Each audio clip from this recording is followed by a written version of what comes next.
really a lot of fake news. Minister,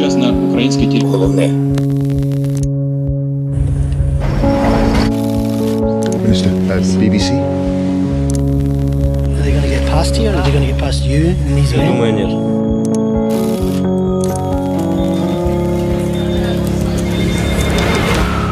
How soon do you think it could be before there is real fighting here? I just...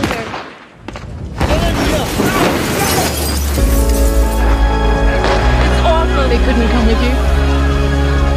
What you read about what's happening on the ground. Where were you at the exact time of the attack? If that is what you think of him, how do you sit across the table to try to stop the war?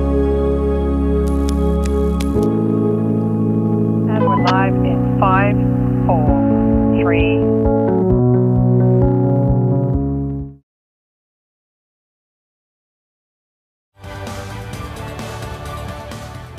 I think we can use a form of capitalism and continue to get its benefits while solving climate change. We should remember that the globalization we had before brought more than 1 billion people out of poverty. I always associated fashion with fun and joy. Women ourselves are finding our power. We always had a voice. We just weren't allowed to use it. When big names talk, they talk to the BBC.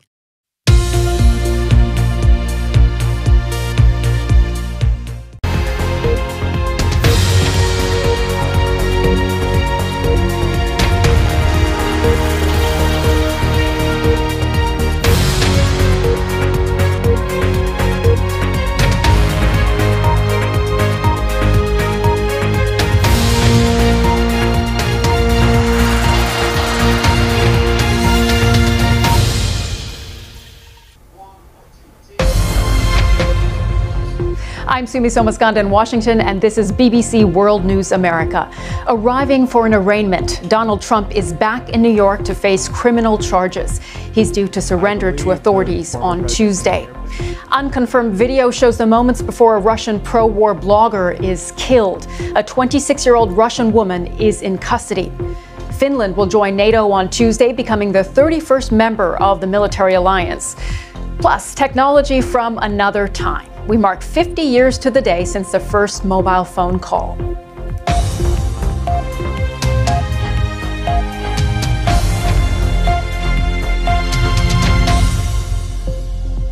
Welcome to World News America. We start the program in New York, where former U.S. President Donald Trump is spending the night. He is expected to voluntarily surrender and appear in a Manhattan court on Tuesday afternoon on criminal charges linked to a hush money payment to a porn star before the 2016 election. Trump is the first former U.S. president to be indicted on criminal charges. New York is bracing for that historic moment. The BBC's Sarah Smith is there and has sent this report. We can take a look at the legal perspective now with Joe Moreno, who's a former federal prosecutor, sitting with me here in the studio. Joe, thank you for joining us. We are all sitting on the edges of our seat waiting for the moment where we get to find out what this indictment is all about. From the reports that you have seen, is it possible that there are charges included in this indictment that come as a complete surprise? What are you looking out for? We're hopefully going to find out some more information on Tuesday when we see that arraignment happen. Okay, Joe Moreno, former federal prosecutor, thank you very much for joining us. My pleasure. Now, our North America editor, Sarah Smith, is outside Trump Tower in New York and joins us for more from New York directly. Sarah, good to see you. We have been looking at New York as everything has been descending on the city of New York in Manhattan there. What is happening where you are? Our Sarah Smith reporting there from New York. Thank you very much, Sarah. Now, Finland will officially become the 31st member of NATO on Tuesday. The country, which borders Russia, asked to join the military alliance after Moscow invaded Ukraine. Here's what NATO Secretary General Jens Stoltenberg had to say. And let's return now to our top story, Donald Trump's upcoming arraignment on Tuesday, because we want to hear another voice on this story. And with me now from Chicago is Rodney Davis, a former Republican congressman from the state of Illinois.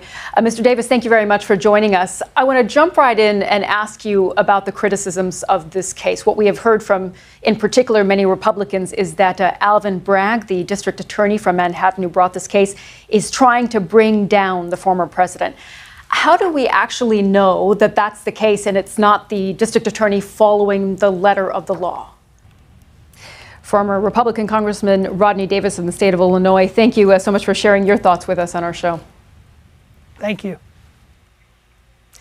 Let's turn to Russia now, where investigators have detained a 26-year-old woman over the death of a pro-Kremlin blogger. Vladimir Tatarsky was killed in a bomb attack yesterday, and police say the woman they apprehended, Daria Trepova, had previously been arrested for protesting against the war in Ukraine. Russia's anti-terrorism committee has blamed the bombing on the Ukrainian secret services, who deny involvement. This report from our security correspondent Frank Gardner contains some distressing images. Global oil prices jumped on Monday after OPEC Plus nations announced a surprise cut in production.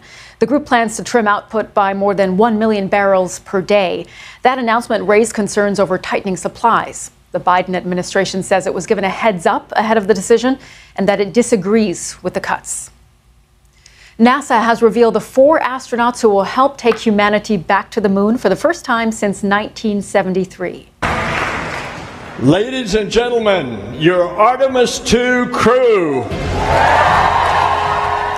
Among them are the first woman and the first black man to take part in a moon mission. Artemis II, as it's called, will launch late next year or early in 2025. The 3 Americans and 1 Canadian won't actually land on the lunar surface, but they'll fly in a capsule around the moon.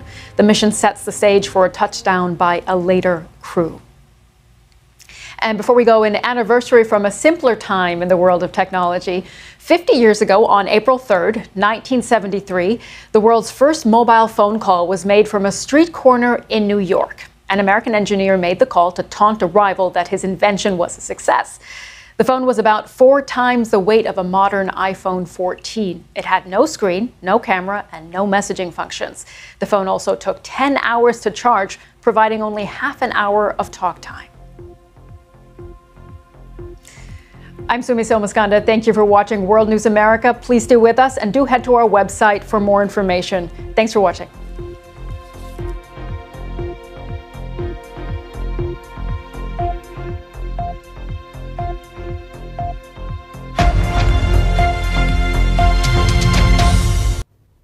Hello. There's some real contrast in the weather across Europe, west to east at the moment.